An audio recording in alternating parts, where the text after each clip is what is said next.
রানাঘাট স্টেশনে প্রতিনিয়ত ভিক্ষা করে বেড়াতেন এই রানু মণ্ডল। সেখানে তিনি স্টেশনে বসে 1972 সালের শোর মুভির গান, যেটা লতা মঙ্গেশকর গেয়েছিলেন, এক প্যার কা নগমা হে,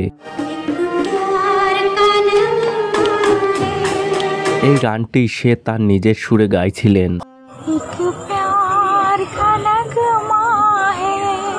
হঠাৎ করে সেখানে একটা লোক আসে যার নাম অতীন্দ্র চক্রবর্তী। তিনি একজন 26 বছর বয়সী ইঞ্জিনিয়ার ছিলেন। তার গলার শটটা তাকে ইমপ্রেসড করেছিল, তার জন্য সে তার ভিডিওটা রেকর্ড করে এবং ফেসবুকে ছেড়ে দেয়। এবং ভিডিওটা দেখতে না দেখতেই একদিনের মধ্যেই 2.5 মিলিয়ন ভিউজ চলে আসে। আর তারপরেই তাকে তার নর্মাল জীবনযাপন থেকে তাকে সেলিব্রিটি তৈরি করে দিয়েছিল। এরপরে সে পৌঁছে যায় মেন স্ট্রিমে, মানে বলিউডে। হিমেশ রেশমিয়া তাকে কন্ট্যাক্ট করে তার মুভিতে একটা গানের সুযোগ করে দেয় তিনি।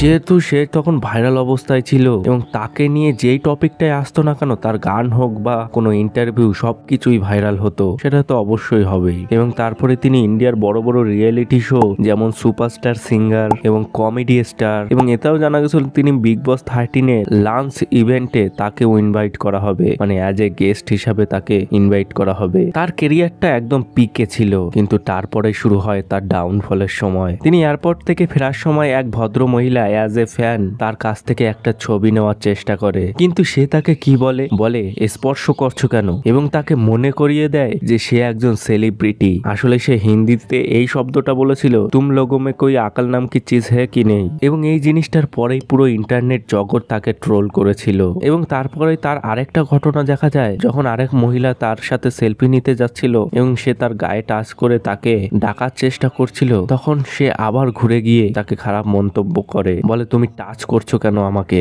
এবং বলে আমাকে টাচ করার অধিকার কিন্তু তোমার নেই, এবং তাকে সেলফিও দেয় না।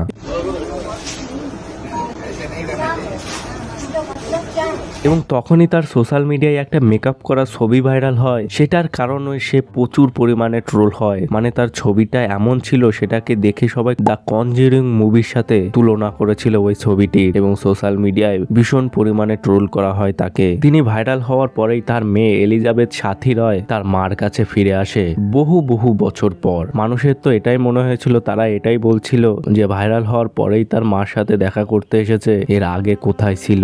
মানে তাকে গোল্ড ডিগার হিসাবে বলছিল সবাই। আমি যতটা পেরেছি মাকে আমি অ্যাকাউন্টে টাকা পাঠাতাম, এবার সে তার অ্যাকাউন্ট থেকে টাকা পেয়ে বাজে কথা তুলবেন না, আমি মানা করছি। লোকে বলছে যেটা সবাই আমরা জানি, যেটুকু আমাকে বলতে দিই, যেটা জানি যে আপনি মাকে দেখেননি বললেই মাকে রানাঘাটে গেলেন। এই রানু মণ্ডলের ক্যারিয়ারের ডাউনফলের আরেকটা কারণ তার মেয়েও। দেখো, যখন তিনি ভাইরাল হয়েছিল তখন কিছু ছেলেই তার ম্যানেজার হিসাবে কাজ করত এবং তারাই তার শোর জন্য যত যা ম্যানেজমেন্ট হতো সবকিছু করত। কিন্তু যখনই তার মেয়ে আসলো, সমস্ত টাকার হিসাব তার কাছে চলে আসলো। যেখানে একটা অ্যালিগেশন লাগানো হয়েছিল যে তাকে রিয়েলিটি শো থেকে 50,000 টাকা দেওয়া হয়েছিল, সেখানে নাকি তার মাকে শুধুমাত্র 10,000 টাকাই দেওয়া হয়েছে, আর 40,000 টাকা তারা খেয়ে নিয়েছে। তার ম্যানেজার তপন তাকে ছেড়ে চলে যায়। তারপরে আর কি, এই ম্যানেজমেন্টের কাজ তার মেয়ে তো কিছুই বোঝে না, এবং তাদের এই যে অ্যালিগেশন গুলো, এগুলো মেন স্ট্রিমে চলে আসে। रानू से उनकी जरूरत का सामान लेने के लिए 10,000 रुपए लेकर गए थे, लेकिन जब वो अपनी मां से मिली तब उनके पास 1-2 नई नाइटी के अलावा